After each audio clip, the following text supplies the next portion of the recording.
Zabilians channel minlo clear sak thin tu zong te chibai levek ule zofa te kut pui chapchar kut chu kan hmang zo le ta a chapchar kut kan man tak chungsang kha eng amoni kan soi zuyanga kan ti anga nangni lampoin comment section lama te inon chun zom ve bok don nia ai zola man dan bi ka kha han thlir le ta ila kum enga mozat thil dang lam omlo angai ngara kan man nuwa kumina chuan thil thar kan muta a kum som panga chuang kalta thonga chanchin bule social media te kal tlanga du thu sam kan lo au pui ve lo thin te lo thlin na pakhata te po ngai ta ila lomom kan ti ve viawani ai zola chapchar kut man na pui ber sipai lam mual chunga thil zorna stol te mu tur a om talova mual zol chu mi pui tan zuwa ania la mual chim lam gate atronga vanapa hall in car chu lir thei tlan thallo na no vehicle zona puan ania kongsir ton tona thil chi hrang zorna stol te siam ania du thu samang diak lani lo ma se mual zola mi pui chai vel nena dor hrang inompol ai chuan azia zok ni te poina ngai thei ani kan thlen chin atangin ma kan son zel tura ngai la stall te po kongsira dor omsa te deep chuang lo tur zonga ti dan te po aboi pui tulamin an ngai tua chuak zel tura te po ngai la thome thil thar dang kan mu le chu vanapa hol tuala mizo in fiam na chi hrang hanti ve chin du tan po ti ve thei mai tura ruaman ania hei po hi thil thatak mi na lang flower show buat sai na hun po thil thar anga ngai thei chu ani bokanga angel club paka nei thin chu kumina chuan aizol lungdo lama buat sai ani ta thung ani kha mual chung lam hun man duai na rei deu em ti thei ania hei hi chanvo hrang nei te in buat sai nein huna du deuh thin wang ni te puin angai thei anga tunaya chet ran deuh dan te po kan zir thar zel te po a thawme mi pui sul nu bollo te social media lama mutura oma mi pui khati zat du thu sama mual lian silova kan lut khoma aboi pui tu lam tan po mi pui zo tok tur bollo bom handa po thil boi thlak tak tur chu ani ti arin thei maya hun man zo nu mi pui trin fel nuwa mi pui sul nu chui chu akong om chun ani na chin te po omang mi pui sul nu bol lo te kha then fai lowa da ring ani lova mi pui en trin fel nuwa amo phur to lamin an thian fai vek ani mi pui lamin kan zir thar tur oma lang ta chu bol lo nu chia tam lo tur zonga chet kan zirangai nin alanga kan bol lo te a ho mai na tur in rin sa po thil thatak ani anga kan lo in ring sa chi alo ani po in kan sul nu chui tu te ta na a ol sam zok nan kan bol lo te da dar nuai lova da khom deuh te po thil thatak ani bokang kut man na mual huam chunga rui thei thil awanga mithan ti kham deuh le mu nuam lo deuh te mu le hria tur om ta lo hle mai kha thil lom om tak mason na ni na ngai thei bok anga mason zel po tumila mual pon lam khoi la ya emo mit ti kham deuh te chu an lo om ani mai thei hetiang thil thleng kan mu ani chuan dan manga buai puya chingfel thei tu te nena hril hriat ran konga po mason tum ta ila a thabok ome kan nam kut alo hlut le zuala mi pui po in nuam kan ti le zual thei na tur chuan keimani mi puite kan poimo hle ti kan hriat thar le te po a tha anga abo ruak kan siam thiam dana zirte in kan ku thi a hluin anuam zual zel theya hemi konga hian mission veng ymen fakom hle mai an huam chung sikul pui kona hun limom tak an buat saya chong no te le thil limom dang tam tak mangin mi pui kut chim tu te an ti lima kut ti hlu zual tu an ni chapchar kut trobul le an man thin dan te chu kan thria a manlaya an man ang diakin tunlaya chuan man thei ani to lowa ani na le hlut na bo si lova tunlaya kan nam nun mil deuh zonga herrem hret dan kan zon zel te po thil thatak ani mai thei kan soi le ziak fo nu ma ni se du thu han sam le ta ila kum som panga liam ta lam dai atang to khan kan nam kut pui chapchar kut kan man dan ani na bo si lova ahun lai mila herrem hret achul chung chang te chanchin bu le social media lama te phakang tokin kan au pui ve thin ani kha kan sa kwa Christian hun pui kan man dan a Christian lo kan ti fowa hun pui tia han pom tlan dang kan nei miau lo wangin cho roi takin kan bang lo thei lo te po ani ve bokang kan nam kut pui chapchar ku thi nga lel om taka siam thei ni ina langa kan sa khuana ne na in kal si lo kan nam nun zia kan nam nun phung kan nam zia kal san chuang si lova kan herrem te po atul na chin a om ta ni ina langa ke mani lo chuan tu ma in min ron hlut sak pasadon lova ke mani nge hian kan hlut thiam masak athula kan hlut theina turin aman dana po ke mani bok kan poimo ani chapchar kut kan man dan tlang pui chu kan ria a district rang sarkar hun poimo in khom poimo sikhat ang chau ani thin mi puinol puitan an hlut viau ngai na om lo ti kan thretlang vek ome kan kut alo nain boruak siam turin eng thilma kan tingai lova ani alo thlenga mi puin ama kuma an enang tho en turamwal zola kal khom le kha ani maya mi puitana chanvo om tam thei zok deu dan turte nuam kan ti zok dan tur le ale pek kan ha lel thei zok dan tur ni alang te chu kan soi ve ta fo ani kha makang reng deu chu hemi chung chang hi kumin january ni som ni pakhata kumsom ruk pathum mi nia chatuan ram min pansanta pulal mangaya malta nen khan kanin purem chana piangin kan soi du fo maya ani khan alo vei ve le alo nia kumin chapchar kut kan man dan tura ruam man na thar kan han riat bo khan puma ril ruwa alo lang ngal nge ani kan kut man dan herrem chung changin ril ru alwa em lain kum sang ni pakwa khan van ni thak tak main mizo is wal pulal tharale lelte editor pusi din thanga te zara nagalena hornbill festival chim theina rem chang kan nei maya anthil kalpui dan tam tak chu keni tan po sarkar sum sen bel lutuk lem lova ti ve thei tur tam tak kan huwa heminu nu hian state pon lama nam sang te kut te po kan chim ve ta zeu boka kut boruak siam lok konga mason kan mamo in kan ria du thu han sam le tamai mai la march thatira chapchar kut kan mang thina february tha atang hi chuan kan kholai te po han en mai poa mizo nam kut pui an nai ni ti hriat thei tur zonga cheite warta ila kon rem chang la ya te po christmas dona bethlehem bong in lem kan siam thin aya zolbuk lem te mizo lal in lem te war ve ta ila thing le mau mang te po in zo deuh taka kan kholai han cheidan te po ngai tu chuak ila mole cheizai te le chapchar kut ne na in me deuh tur hla play te po warta ila a boruak kan siam lok thiam le kan tan vek tho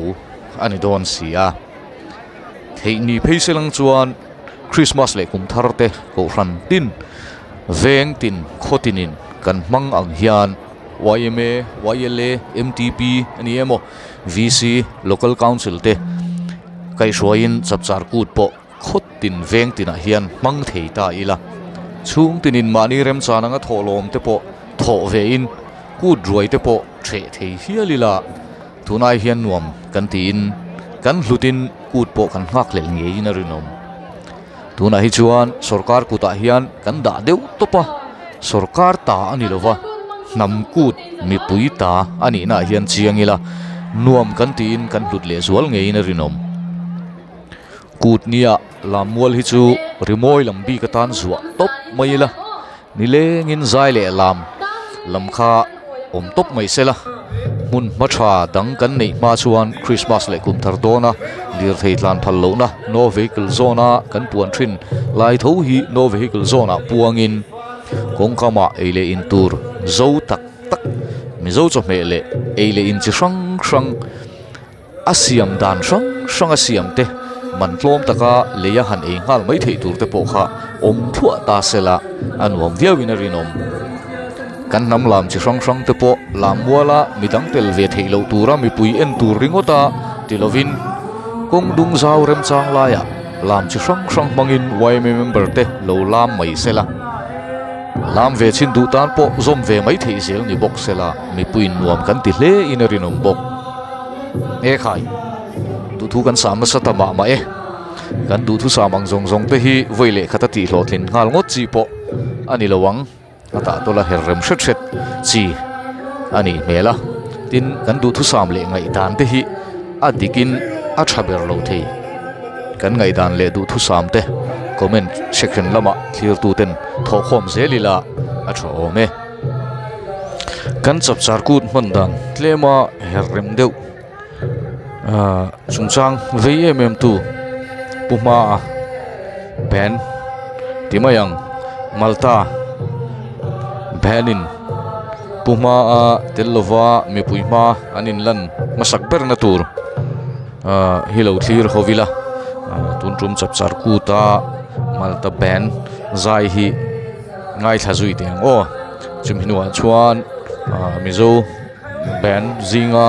langsar le traber pola ngai even flow in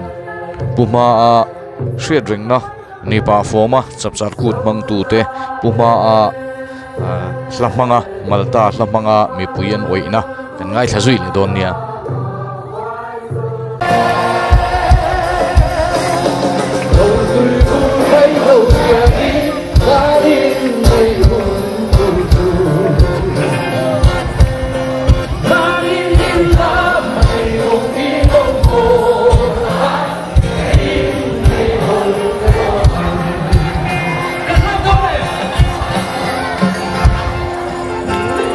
Cần làm thôi em. Không có sợi về. Cần làm thôi em. Cần làm tạo cho các bạn.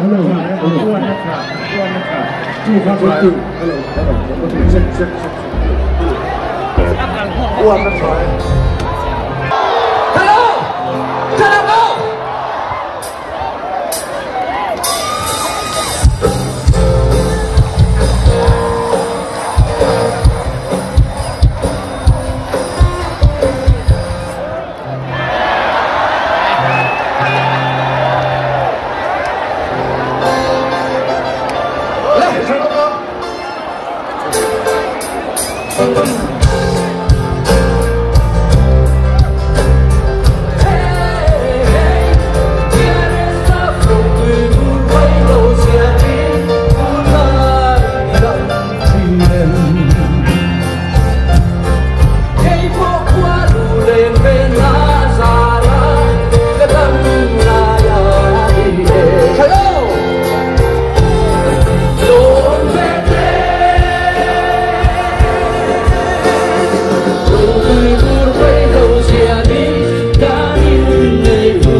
Malta Band